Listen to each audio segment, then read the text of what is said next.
The second division is promising to be a marvellous competition this season, with some big clubs lining up for promotion. But missing out at the moment are Stoke City, a club with a First Division pedigree. Things could change after their key signing this week, though, as Martin Tyler explains. Alan Ball never lacked passion in a managerial career which was interrupted by the sack at Portsmouth. Now, after what he calls his rehabilitation at Colchester United, he's the new coach and cajoler at Stoke City. Good habit straight away, otherwise you'll get caught. If anybody who saw me play, that's the way I am in life. I try to give 100% in everything I do.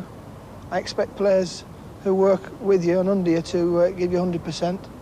You can't beat hard work at any level. And I don't think that's been a hard taskmaster. I think it's asking people to earn a fair day's pay. It took Stoke until last Tuesday to register their first league win of the season. Gary Hackett after 7 minutes in a 2-1 triumph over West Bromwich Albion. Wayne Biggins struck the second 12 minutes before half-time to create a fresh mood for a fresh coach. So why has manager Mick Mills picked Alan Ball to be his right-hand man? Why Alan? Because I have every admiration for the way he goes about his job. He is a worker. I like workers. He's very passionate about the game, and I like people that have got passion as well. And he's got a good track record, and I think he's a good motivator as well. And I think that we can build a very good team off the pitch and make sure that the team on the pitch responds well to it. That's us out of the running, saying he likes workers and people. I mean, got no chance with us. You lost your passion then? I've lost the capacity to work, I think. It's the business, you know, it drives you that way. A good signing nonetheless for Stoke. I think Ball will do a good job there. Just, I think, the man they needed. Yeah, he's a motivator, isn't he, Alan Ball? Right, well, Stoke are away to Division 2 leaders Sheffield United this afternoon, but the big game is at Ellen Road. Leeds against Wolves. Leeds are third, but Wolves are the team in form. 16 points from the last 21. 2 victories came this week. Peter Brackley reports. It was West Bromwich Albion rather than Wolves who dominated early on at the Hawthorns, leading through this excellent volleyed goal from player-manager Brian Talbot. But then a controversial Wolves equaliser, a deflected shot from ex-Albion player Robbie Dennison just before half-time. When Albion's Tony Ford was fouled by Andy Thompson 10 minutes from the end, Albion had the chance to restore their lead. But Bernard McNally's penalty was magnificently saved by Mark Kendall. Then, with just 2 minutes left, inevitably Steve Bull reminded us yet again of his prodigious goal-scoring talent. The winning goal for Wolves, and this, of course, against the club that sold him. 4 days later, against Port Vale, Bull was on the rampage again, this time in tandem with his front-running partner, Andy Much. Bull providing the cross, Much the finish, and this with only 70 seconds gone.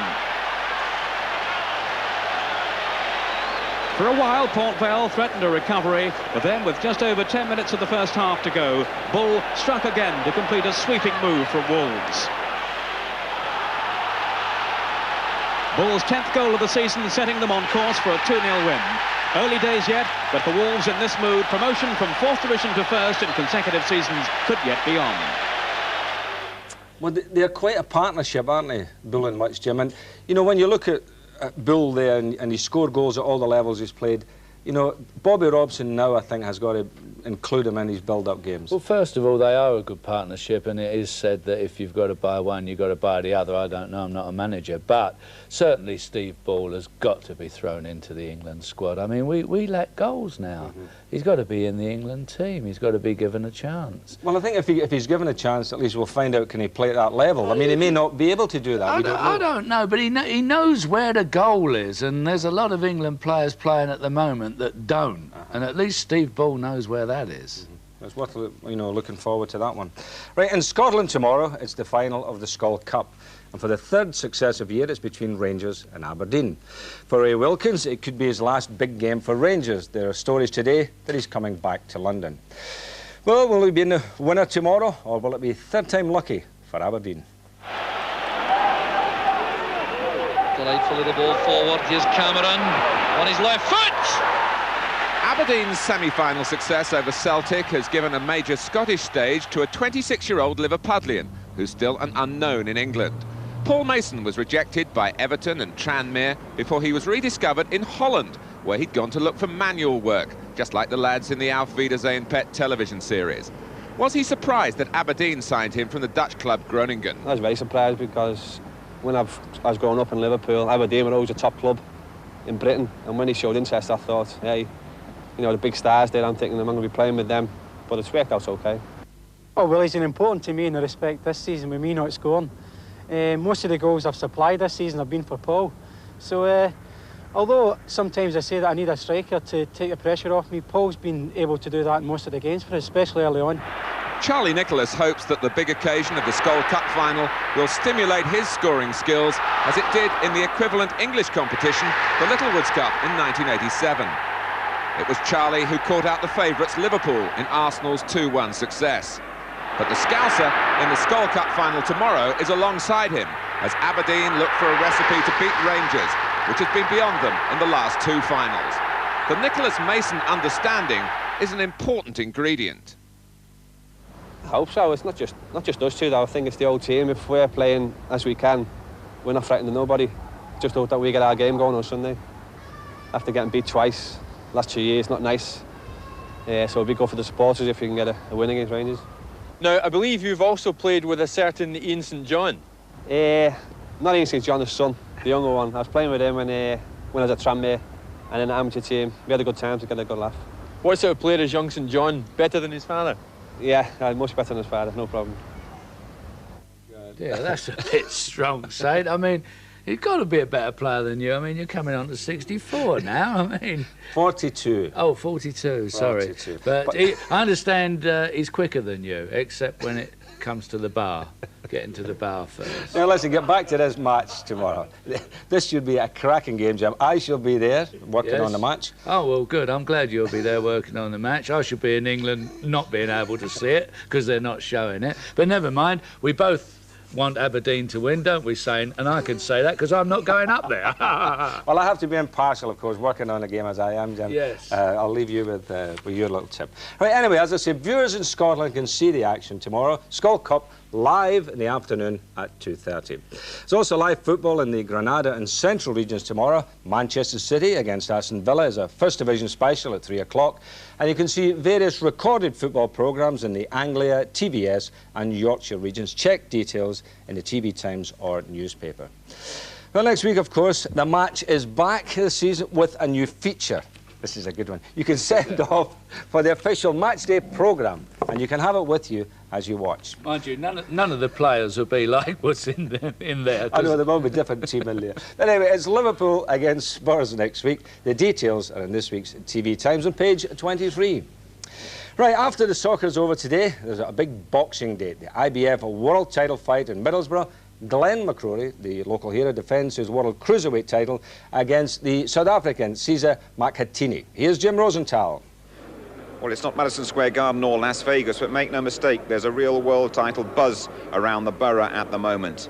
The challenger Makhatini is something of an unknown quantity, but Makhatini coming on bang on the limit. A bit of a scare for McCrory, but he's made it at the second attempt. Make no mistake, though, Gentleman Glenn is a very big figure in these parts. Nearly 5 months ago, Glenn McCrory became the North East's first world champion with a unanimous points verdict over the Kenyan Patrick Lumumba. McCrory was fighting virtually on his own doorstep. He was inspired by massive local support. He became the International Boxing Federation's cruiserweight, that's 13 stone 8 champion. Tonight, 25-year-old McCrory puts his title on the line for the first time. Outside the North East, he hasn't had the recognition or the riches that he might have expected. Both must come if he keeps winning.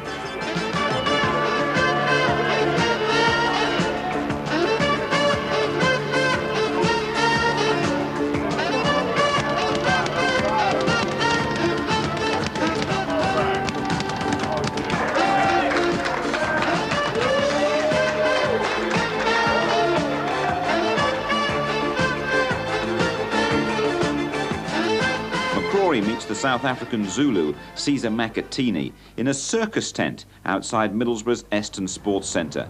The capacity is 4,500 and they're all geared up for another very noisy night.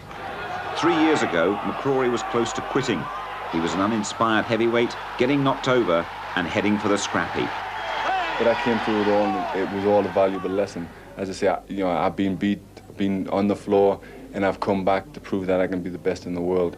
And I think that's a lesson for everybody. I thought when I won the world title, that would be, you know, I'd reached the goal that I'd set out as a 9-year-old, 10-year-old, and I thought things would just take care of themselves. You know, I'd have secured a future for my family. Unfortunately, as of yet, that hasn't happened. You know, the big TV or the, you know, the sponsorship and all the rest of it hasn't come yet. But I'm sure it will. I've just got to keep winning, keep on my path, and mainly, you know, I'm in it for me. You know, for the feeling that I get and the happiness I get out of it. And as long as I'm enjoying it, I'm happy. I've heard it said about you that you're almost a bit too gentle, a bit too nice to be a world champion. Well, yeah, I don't think there's anything wrong with being a gentleman, and I think that's a thing lacking in sport and in, you know, in everyday life. And you know, my family brought us up that that's the best way. It's nice to be nice. So, but in the ring, yeah, I'm the Northern Warrior. So I got to do my stuff in the ring. You know, I've got a title I've worked very, very hard, 13 years to get, and I'm going to do everything humanly possible to keep it as long as I possibly can. It's always dangerous in this game to look further ahead than the next fight, but you have been mentioned as the man who is going to beat Mike Tyson. Well, it's a nice dream, and when I was 13-year-old, I dreamt of being a world champion, and I've fulfilled that, and now I dream of beating Mike Tyson. I've been in the ring with him. I've done 96 rounds with him, so I have good experience. It's not all just baloney. He will be the champion of the world. Mark my word for it, because it's going to shock the whole England and the whole world. It's going to tumble the world, because Glenn McCrory can and will beat Mike Tyson. I feel I'm the best cruiserweight in the world. Obviously, I've got to keep that title. If Carlos de Leon or any of them guys want to fight us, and we've issued challenges to all of them, if they want to come on in and have a shot, that's great. You know, I'm ready, willing, and able. But if they don't, well, you know, 2-3 more fights and let's get done with Mike Tyson. Do you think we're going to have another wild night? It's going to be a wild night. Wild thing.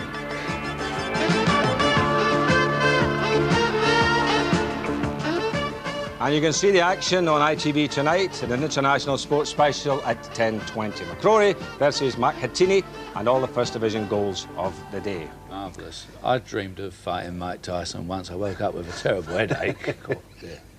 I'm looking forward to that fight. Seems a nice guy, McCrory. Looking forward. He does. Well, there's been gentlemen, Jim Corbett. Oh, a lot of boxers are nice guys. Frank Bruno, no problems. Now, Jim, well, that was on. We had a phone call regarding the programmes that we mentioned for the big match. Yeah. Now, seemingly, it's not in this week's TV times, that's in last week's TV times. I thought Terry Venables was looking younger.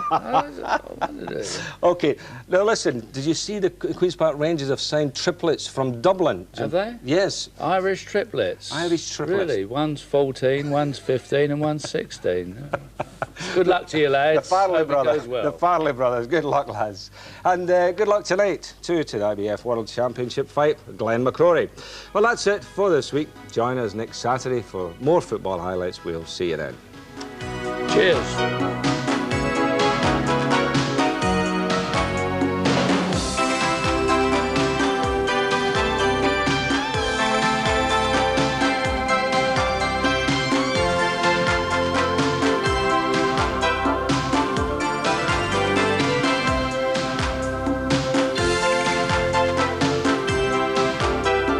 Managerial